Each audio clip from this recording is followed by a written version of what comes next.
Hello, चला आजच्या व्हिडिओमध्ये डिस्कस करूया. हे सम आहे, खूपच सुंदर सम आहे, खूपच इंटरेस्टिंग सम आहे.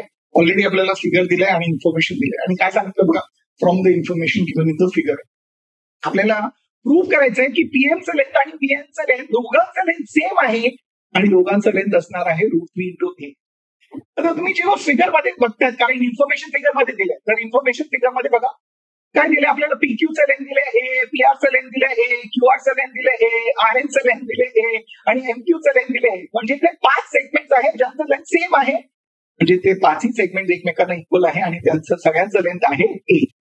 आणि हे यूज करून आपल्याला पीएम आणि पीएन दोघांचं लेंथ प्रूव्ह करायचंय. ते आहे √3 × a. Very good.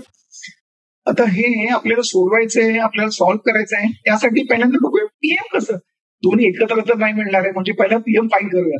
आता पीएम फाईंड करायचंय आणि तुम्ही फिगर बघितलं, तुम्ही सांगणार ओके इकडे परपेंडिक्युलर दिलंय, म्हणजे पीएम जे ते का राईट अँगल ट्रायंगल साइड आहे आणि हे आलं म्हणजे आपण ओके एकदम खुश का.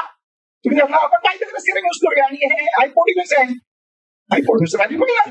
पण त्यासाठी आपल्याला पीएस लेंथ पाहिजे आहे का नाही, आपल्याला एमएस लेंथ पाहिजे ते आहे का नाही.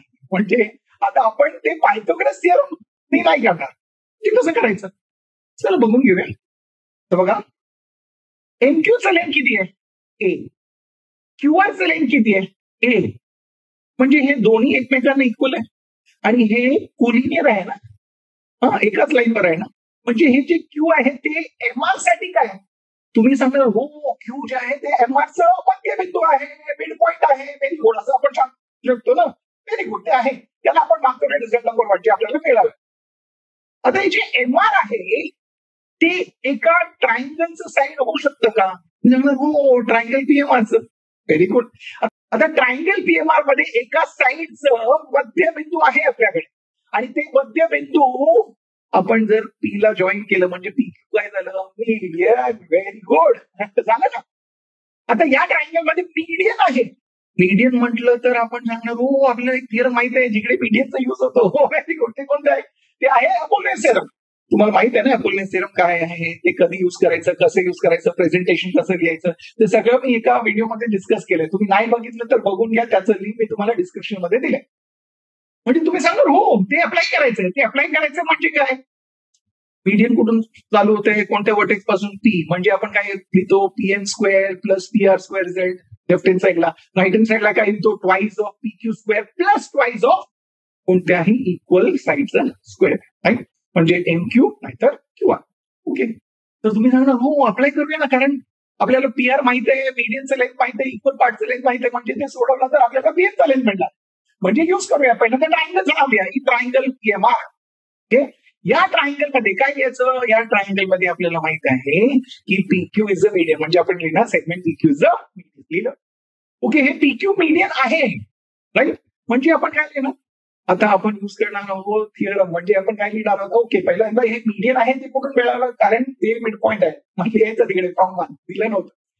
म्हणजे आता आपण लिहिणार रिझल्ट, ते काय येणार आहे PM square plus PR square left hand साईडला इक्वल टू राईट हँड साईडला काय ट्वाइस ऑफ मीडियन स्क्वेअर म्हणजे twice of PQ square plus twice of right equal पार्टचा स्क्वेअर म्हणजे एमक्यू स्क्वेअर नाहीतर QR square. Sir twice of MQ square लिहा नाहीतर twice of QR square लिहा, कारण दोघांचं लेंथ सेम आहे. आणि रिझन विसरू नका, तिकडे लिहायचं अपोलोनियस थिअरम. आता व्हॅल्यू सबस्टिट्यूट करूया. पीएमचं लेंथ आपल्याला माहित नाही, ते तसंच ठेवा. पीआरचं लेंथ आपल्याला माहित आहे, ते काय ए, म्हणजे ए स्क्वेअर लिहिलं. Very good. Twice of PQ, पीक्यूचं लेंथ काय आहे बघा, ते आहे ए, म्हणजे लिहिणार twice of A square plus twice of MQ square. एमक्यूचं व्हॅल्यू काय आहे ते ए, म्हणजे लिहिणार तिकडे ट्वाइस ऑफ ए स्क्वेअर. हे सगळं आपल्याला इन्फॉर्मेशन दिलंय फिगर. आता लेफ्ट हँड साईडला तसंच ठेवा, पीएन स्क्वेअर प्लस ए स्क्वेअर. राईट हँड साईडला काय येणार आहे 2a square plus 2a square किती येणार आहे 4 टाइम्स ए स्क्वेअर. राईट, आता हे जे प्लस ए स्क्वेअर आहे त्याला राईट हँड साईडला शिफ्ट करा, म्हणजे काय होणार आहे, ओके ते होणार आहे मायनस. म्हणजे आपल्याला मिळणार आहे PN square is equal to 4a square minus A square. 4a square minus A square म्हटलं तर किती येणार आहे 3 times A square. Very good, पीएमचा स्क्वेअर आला. पण आपल्याला पीएमचं व्हॅल्यू पाहिजे, तर आपण काय घेणार स्क्वेअर रूट. म्हणजे आपण राईट हँड साईडला काय लिहिणार PM is equal to square root of 3a square. तर स्क्वेअर रूट ऑफ 3 म्हटलं तर square root of 3. Square root of A square काय ए, म्हणजे काय येणार आहे आपल्याला मिळणार आहे PM is equal to √3a. Very good, आपल्याला पीएमचं लेंथ मिळालं. ओके, पीएम झालंय. Very good. आता पीएम झालाय म्हणजे तुम्ही सांगणार हो ओके, याला रिझन लिहा तिकडे, टेकिंग स्क्वेअर रूट आणि हे आहे रिझल्ट नंबर 2, कारण सम संपलाय नाही ना, आपल्याला पीएम पण पाहिजे. तर पीएम झाला म्हणजे तुम्हाला पीएम मिळणार का? ओके ना, तुम्ही सांगणार हो तसंच ना, क्यूआर आणि आर एन सेम आहे, म्हणजे आर मिड पॉईंट आहे क्यूएनचं, आणि आपण जर triangle P Q N consider केलं आणि सेम अशाच प्रकारे आपण अप्लाय केलं म्हणजे आपल्याला पीएमचं लाईन भेटणार आहे. पण तेच परत करायचं का नाही, म्हणजे काय लिहिणार सिमिलरली, आपण लिहिणार सिमिलरली आपल्याला काय मिळणार आहे, पीएमचं रेंज जे आहे ते पण मिळणार आहे √3 इंटू ए. व्हेरी गुड, याला मार्क करूया रिझल्ट नंबर 3. आता पीएमचं लेंथ मिळालंय, पीएमचं लेंथ मिळालंय, दोघांचं लेंथ इक्वल आहे जे आपल्याला पाहिजे, म्हणजे आपण फायनल स्टेटमेंट लिहिणार तिकडे PM is equal to √3 into A. आणि हे झालं, आणि याचं रिझन काय, फ्रॉम 2 and 3. आता मला सांगा सोपं होतं की नाही, इंटरेस्टिंग होतं ना एकदम, तेच मी सांगितलं, एकदम सोपं म्हणजे एकदम सोपं आहे, पण स्वतःहून लिहा म्हणजे कॉन्फिडन्स वाढेल. आणि तुम्हाला व्हिडिओ आवडला तर व्हिडिओला लाईक करा, आणि जर तुम्ही सिमिलॅरिटी प्रिपेअर करताय तर प्रॅक्टिस सेट 1.3 साठी इकडे क्लिक करा, 1.4 साठी इकडे क्लिक करा. आपण भेटूया पुढच्या व्हिडिओमध्ये. तोपर्यंत शिकत राहा, स्माइल करत राहा, शेअर करत राहा.